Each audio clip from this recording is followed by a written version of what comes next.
राष्ट्रवादीचे आमदार जयंत पाटील यांच्या सांगलीच्या जत इथल्या साखर कारखान्याचं नाव अज्ञातांकडून बदलण्यात आलंय। राजाराम बापू पाटील साखर कारखाना असं नाव असणाऱ्या स्वागत कमानीवर राजे विजय सिंग डफळे साखर कारखाना असं करण्यात आलंय। महापुरुषांचं चित्र आणि विजय सिंग राजे डफळे असा मजकूर असलेला डिजिटल फलक कारखान्याच्या मुख्य प्रवेशद्वाराच्या कमानीवर लावण्यात आलाय। काही दिवसांपूर्वी भाजप आमदार गोपीचंद पडळकर यांनी यंदा राजाराम बापू पाटील साखर कारखान्याचे धुराडा पेटून देणार नाही असा इशारा दिलेला होता। त्यामुळे आता जतच्या साखर कारखान्यावरून गोपीचंद पडळकर विरोधात जयंत पाटील हा संघर्ष पुन्हा एकदा उफाळण्याची शक्यता आहे। अधिक माहिती घेऊया आपले प्रतिनिधी संजय देसाई यांच्याकडून।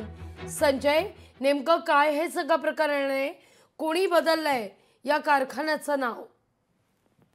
लागवी राष्ट्रवादीचे आमदार आणि माजी मंत्री जयंत पाटील यांच्या सांगलीच्या जत येथील साखर कारखान्याचे नाव काल रात्री अज्ञाताकडून बदलण्यात आलेलं आहे। राजाराम बापू पाटील साखर कारखाना असे नाव असणाऱ्या स्वागत कमानीवर राजे विजयसिंग डफळे साखर कारखाना असे करण्यात आले आहे। महापुरुषाचे चित्र आणि विजयसिंग राजे डफळे असा मजकूर असलेला डिजिटल फलक कारखान्याच्या मुख्य प्रवेशद्वारावरील कमानीवर लावण्यात आलेला आहे। काही दिवसापूर्वी भाजप आमदार गोपीचंद पडळकर यांनी यंदा राजाराम बापू पाटील साखर कारखान्याचे धुराडे पेटू देणार नाही असा इशारा दिला होता। त्यांच्या नेतृत्वाखाली असणाऱ्या राजाराम बापू पाटील साखर कारखान्यांकडून 2012 मध्ये विजयसिंग डफळे साखर कारखाना विकत घेण्यात आला होता।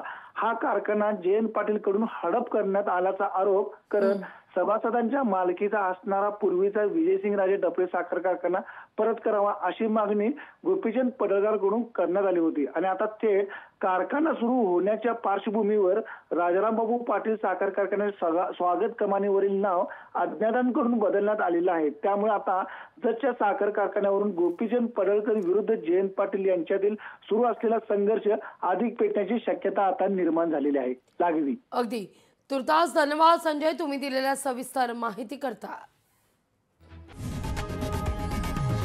लोकशाही मराठी ऐका, पहा, जागरूक रहा।